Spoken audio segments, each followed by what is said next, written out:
Dahil sa laki ng tapya sa kanilang arawang kita, bunsod ng tuloy-tuloy na pagsipa ng presyo ng petrolyo, nananawagan ng ilang tsuper ng jeep sa Metro Manila na mabigyan na rin sila ng ayuda ng gobyerno. Balitang hatid ni James Agustin. Umabot sa Commonwealth Avenue ang pila ng mga motorista na magpapakarga sa isang gasolinahan kagabi. Karaniwan na ang ganitong sitwasyon sa mga nagdaang linggo, ilang oras bago ipatupad ang mega oil price hike. Ang jeepney driver na si Erenio, mahigit 3 litro lang ng diesel ang naipakarga dahil 350 pesos na lang daw ang hawak niyang pera. Dagdag yan sa naunang ginastos na 1,200 pesos sa krudo sa 10 oras sa pamamasada. Todo kayod siya dahil wala pang maiuwing kita sa pamilya. Ang hirap talaga. Hirap talagang kita talaga. Kawawa talaga. Pag hindi ka magtyaga kahit pa paano, wala pang bilhin ng bigas. Katulad niya, wala kami naman natatanggap na ayuda.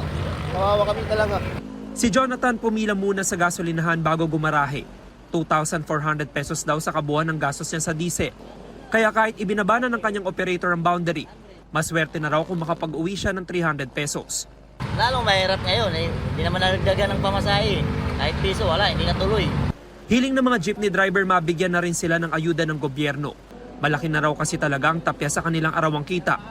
Kahit pa paano, makatulong man lang sa amin yung ayuda sir eh. Dahil sa sobrang taas ng gasolina eh. Yung tulong na ibigay na yun, dahil pang diesel na. Pangdagdag sa diesel. Sa schedule na inilabas ng DSWD, bukas isimula ng pamamahagi ng 5,000 pisong ayuda sa mga jeepney driver sa Metro Manila. Nauna nang nabigyan ng ayuda ang mga tricycle driver. Ngayong araw naman ang schedule para sa mga TNVS driver. James Agustin nagbabalita para sa GMA Integrated News.